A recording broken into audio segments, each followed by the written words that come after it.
But being bested by us, what do you mean? I am training to be the first to reach the chasm memorial. I would like to spend some more time with her alone. มิยาบิเดินขึ้นอนุสาวรีย์คาตะข่ายป้องกันและสวัสดิ์ชื่อที่สลัดอยู่อย่างอ่อนโยนอย่างอ่อนโยนเอ๊ะ So you're here to pay your respects to the deceased too? Yes, my mother. My condolences. I hope you can find peace soon. Thank you, but I don't intend to find peace. You don't want to find peace? Indeed. I shall not seek peace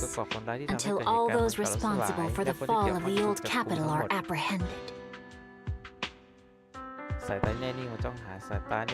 นตาสีแดงนั้นราวกับมีอะไรบางอย่าง catch them all. ฉันจับพวกมันทุกคนมาให้ได้ไม่เว้นแม้แต่คนเดียวคืนนั้นเชี่ยตอนนี้เรื่องราวทุกอย่างก็จบลงแล้วเดี๋ยวเราให้เพร์ลแมนตื่นขึ้นมาตามราคาการว่าเขาสั่งการเพร์ลแมนอยู่เบื้องหลังคงจะได้สแครซิฟายที่อยู่ในซ่อนอยู่ในอนุสาวรีย์นี้ปฏิกิริยาตื่นตัวของสแครซิฟาย ทำให้เลนส์อัจฉริยะของดวงตาที่เกิดความผิดปกติได้นี่ก็แสดงว่ามีความเกี่ยวข้องอะไรบางอย่างเกี่ยวกับสถาบันเฮลิออสใช่ไหมน่าระหว่างผู้วงการเบื้องหลังกับมอนสเตอร์นั้นแล้วก็เมืองเก่าล่มสลายเกี่ยวข้องกันยังไงพวกเราก็เข้าใกล้ความจริงแล้วแต่ต้องรับมืออย่างระวังคิดสิในเมื่อศัตรูกล้าโจมตีในเจ้าหน้าที่ความมั่นคงและยึดเครือเกาะของเรือของสารแบบนี้ไม่ใช่พ็อกซี่ตัวเล็กๆจะสู้ไหวหรอกแต่เราก็ยังมีคู่หูที่ไว้ใจได้ใช่แล้วทั้ง Cunning Hair Bellbox Industry Victoria Housekeeping และก็ Son of Calydon อาจจะถึงช่วยอยู่และชิงี้ได้อีกด้วยเราไม่ได้ต่อสู้ตามลำพังแล้วนะผู้ช่วยหมายเลข2โดยจะลืมคู่หู AI ที่น่าเชื่อถือและทรงพลังที่สุดในเอริดูไปนะจะลืมเธอได้กันละแฟดี้ ต่อไปก็ฝากด้วยนะ เจ้านายขอบคุณที่เชื่อใจกันฉันจะรอรับคำสั่งแล้วคอยให้การช่วยเหลือคุณตลอดเวลาเอาละพวกเธอไม่ต้องมาแสดงความซื่อสัตย์ต่อหน้าฉันเลยขนลุกชะมัดยิ่งกระดึกมากแล้วพรุ่งนี้ยังต้องเปิดร้านอีกทุกคนไม่ได้พักผ่อนเถอะนะราตรีสวัสดิ์นะพี่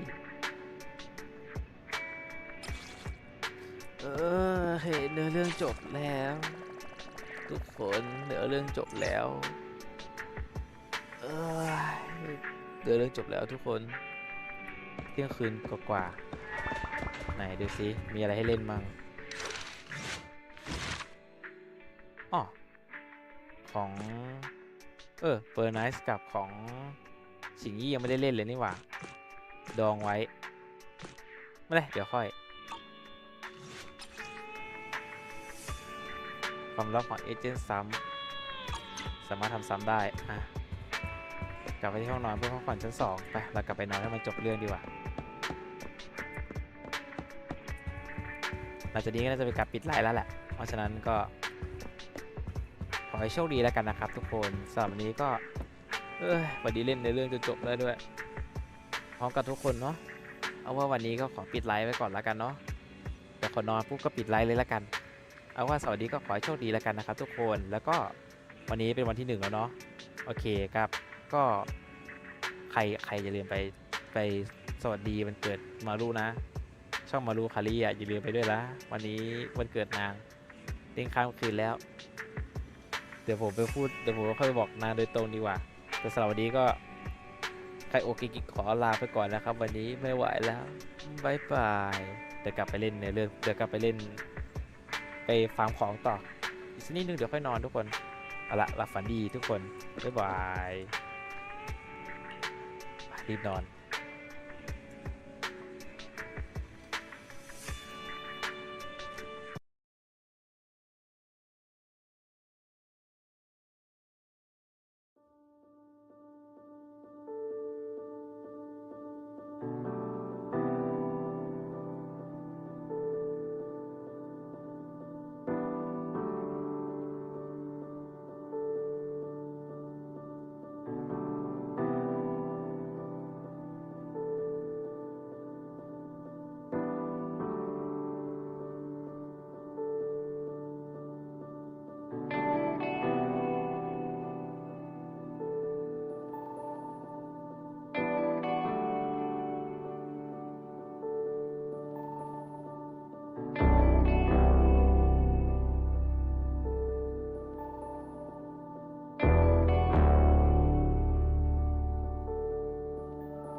เดี๋ยวทุกคนเดี๋ยวมีต่อเหรออ้าวเชี่ยคือจะปิดแล้วเนี่ยโอเคไปกันต่อไปเอาสักหน่อยแล้วกันสุกิชิโร่นางากิมีต่อว่ะทุกคนไม่ได้ดูเกือบปิดไลน์ละไปกันต่อนิดนึงทุกคน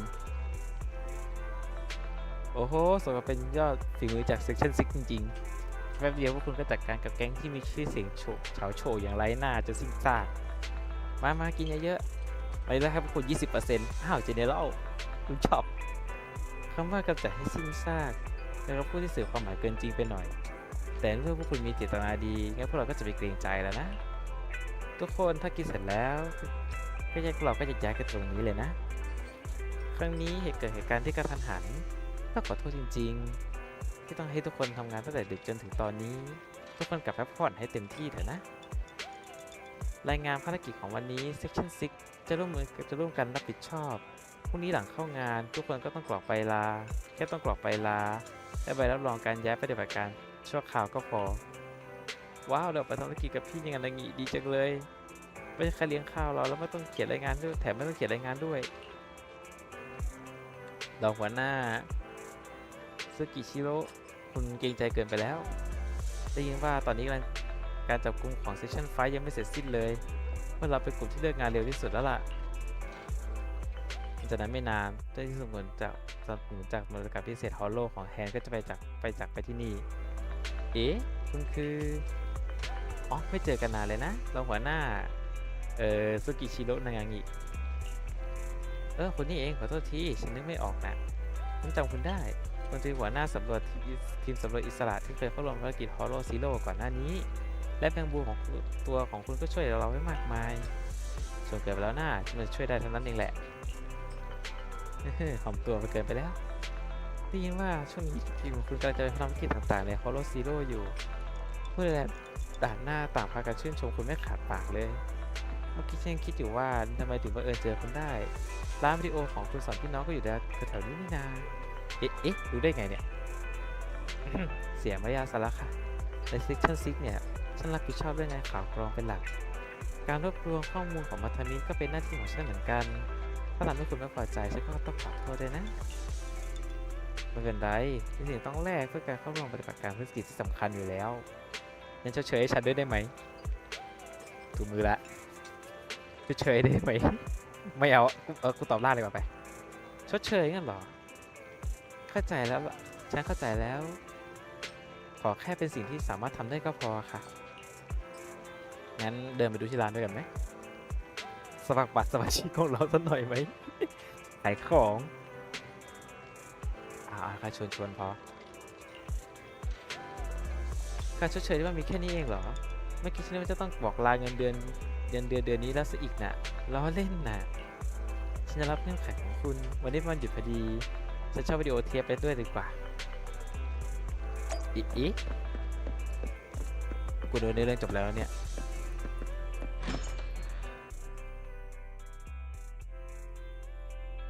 เป็นนัดเล็กๆที่ไม่เลวเลย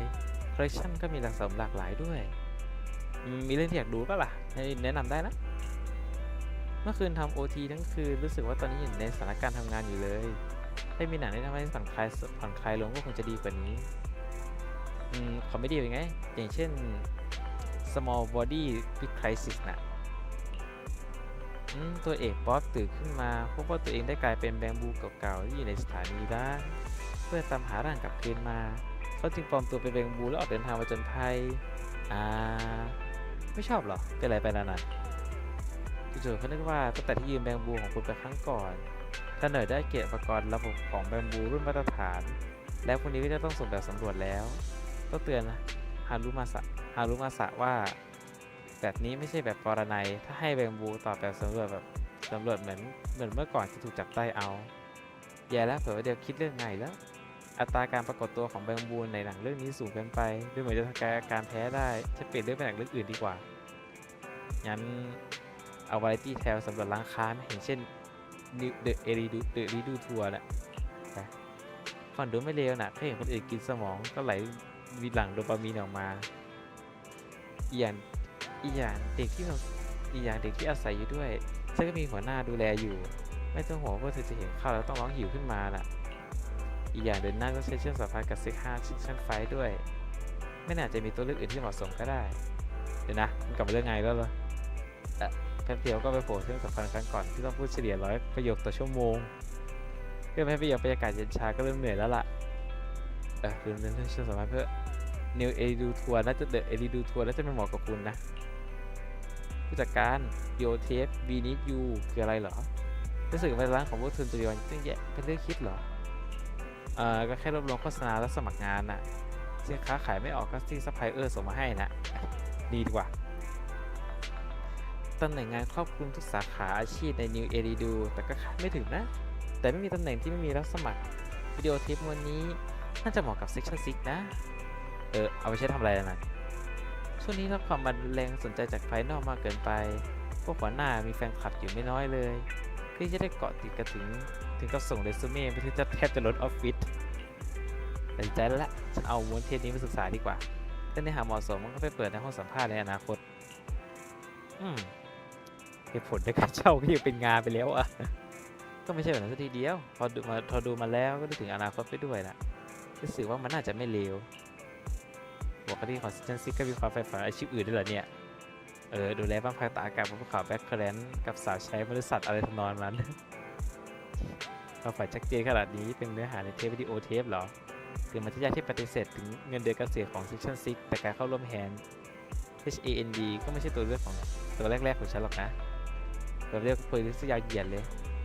เดี๋ยวคนในใต้รถไฟใต้ดินเยอะแล้วผู้จัดการช่วยคิดเงินในชั้นทีนะสมัคร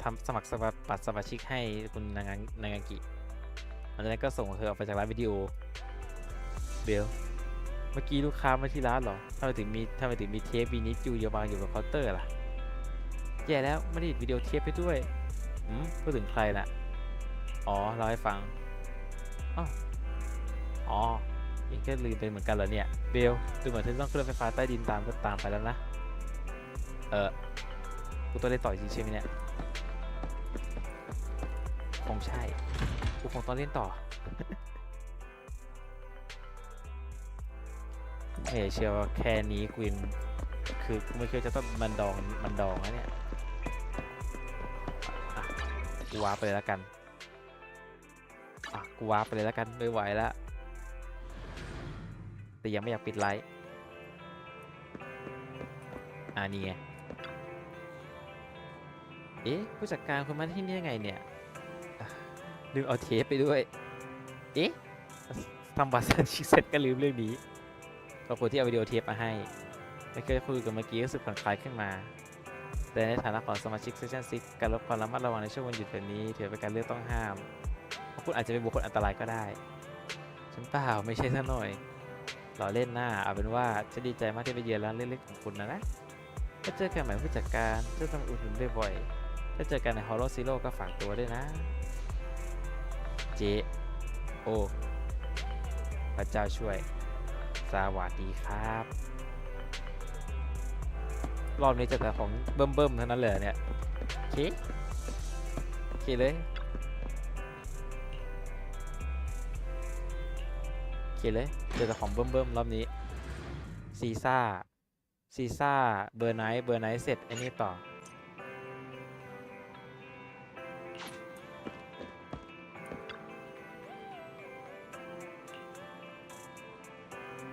เนาะ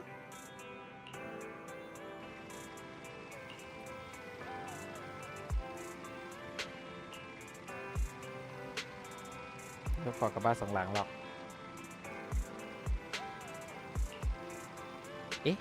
ข้อมูล HIA เชิญนายแบบป้องกันของ HIA แบบตรงๆเริ่มภารกิจบันทึกภารกิจสันทนั้นสภาพแวดล้อมของรถในอีเทเรียลความสูงทั้ง2 ประเภทจะเก็บไว้ใน HIA ที่สุดจะส่งให้งานเซิร์ฟเวอร์ไปเลยไหมจะชอบลงงานคนฉลาดความต้องการคือข้อมูลไม่ใช่เป็นข้อมูลที่ส่งมาจากของ HIA หรือเก็บไว้จาก Follow โดยตรงมันก็ไม่สำคัญหรอกแต่มีอุปสรรคอื่นเล็กน้อยอย่างหนึ่งจากการบันทึกต้องสำรวจในภารกิจนี้เกี่ยวกับอีเทเรียลหายากอันตรายถ้าเป็นเมื่อก่อนคงทำได้แค่เคาะประตูเหล็กของ HIA ตอนนี้โอกาสได้เจรจาร่วมมือกับเฟทอนที่มีชื่อเสียงยิ่งใหญ่เมื่อไงเฟทอนจะร่วมมือด้วยกันไหมกูคิดแบบนี้แต่แรกแล้วตอนนี้ก็ไม่สายพูดคุยเรื่องร่วมมือกับเรนผู้คุยกันเรื่องงานตรงไปตรงมาแต่ต่างจากตอนที่เหลือเลือกเทปอย่างมากเลยให้ตกลงตามนี้มีอะไรหาชั้นแถวบูยันที่ลูมิน่าสแควร์แล้วกันนะฝั่งตรงข้ามร้านกาแฟของสาขาลูมิน่าเหรอร้านนวดของคุณลุงดูยี่ไม่ใช่ที่นั่นแค่ไปตามแต่ก็ไปตามตำแหน่งนี้ก็ได้แหละเราฟังข่าวดีนะผู้จัดการคำขอต่อสู้โอเคก่อนไปน่าจะกดได้สัก2น่าจะกดได้อยู่แล้ว เอ๊ะอ๋อได้ของลูซี่เพิ่มมาแล้วเนี่ย Good day, Proxy. ไม่ใช่กูได้แล้วใช่ไหม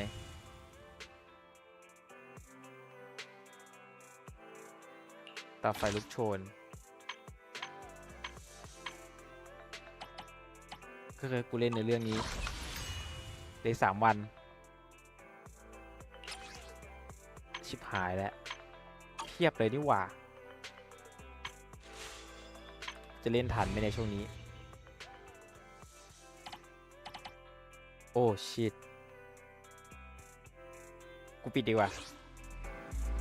รู้สึกจะไม่ใช่เรื่องดีงั้น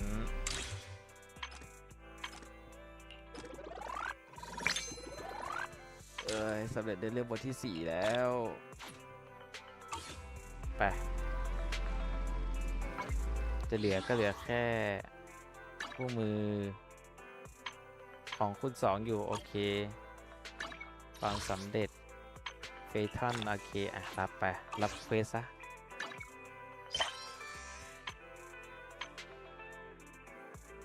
ป๊าบ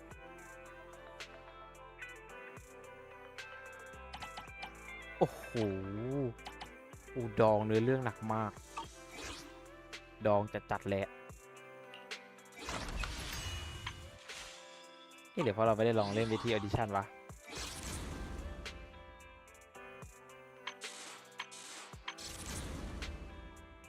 ไปกูเล่นด่านออดิชั่นไปแล้วกันแต่อีก3 วันจะเล่นสตอรี่ทันไหมเนี่ยงานการก็ต้องทำนะ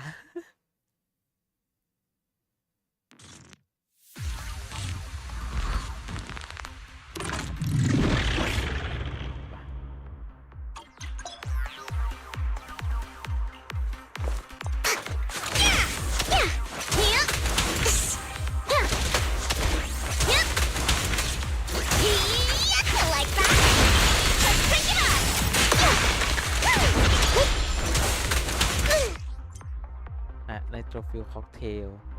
แล้วกดค้างไปที่โจมตีปกติจะใช้คีย์ในการปล่อย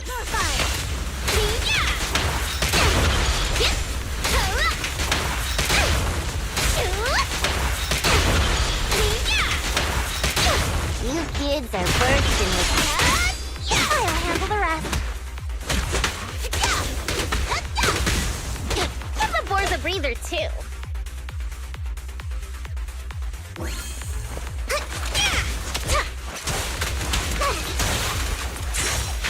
Ambush! I'm here! You kids are bursting. I'll handle the rest. Give the boys a breather. Practicing.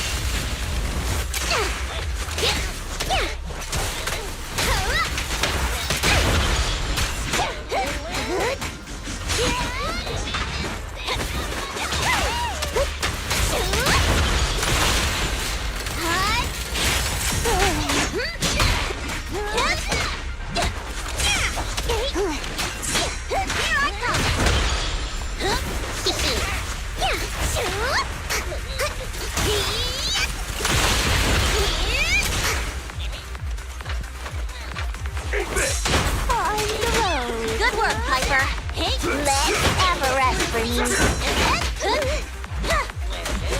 ปล่อยสมองแล้วกู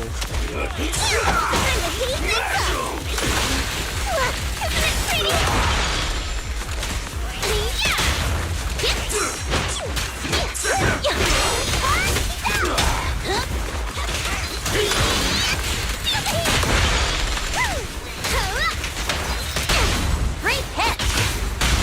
Brighter than fire.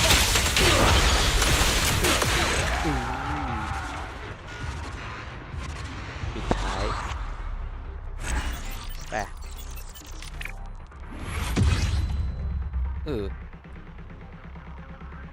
เขารู้ว่าเล่นอย่างนี้ก็เล่นง่ายอยู่นะเนี่ยเขารู้ว่าเล่นอย่างนี้ก็เล่นง่ายนะแต่ว่าเอาจริงตัว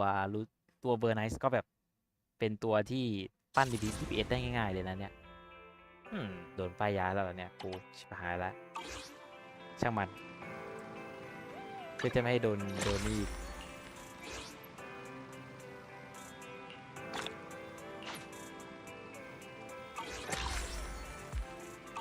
เช่นนั้นแล้วเราก็จะ กดกาชาเฮ้ยอย่างน้อยก็เก็บเรทเนาะเก็บการันตีหน่อยเล่นทยอยเก็บการันตีไว้หน่อย2 เหรียญอ่ะ2 เทปอ่ะน่าจะได้การันตี A พอดี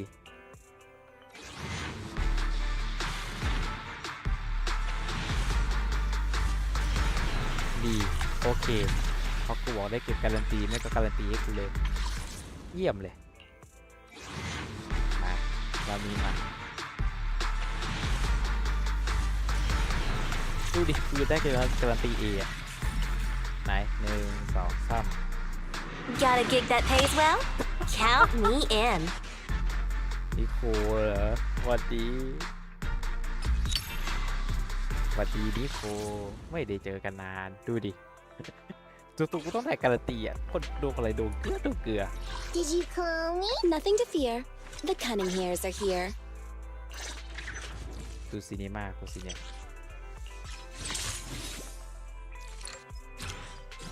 อีกทีเดียว Need something? My services are expensive. ฉันคือคนดวงเกลือโอเคหลังจากนี้ก็มีอะไรกันแหละน่าจะปิดไลฟ์ได้ปิดไลฟ์จริงๆแล้วจะได้นอนเอาว่าก็วันนี้น่าจะไม่ได้เล่นแล้วง่วงนอนแล้วทุกคนเอาว่าหลับฝันดีทุกคนวันนี้น่าจะไม่มีในเรื่องต่อแล้ว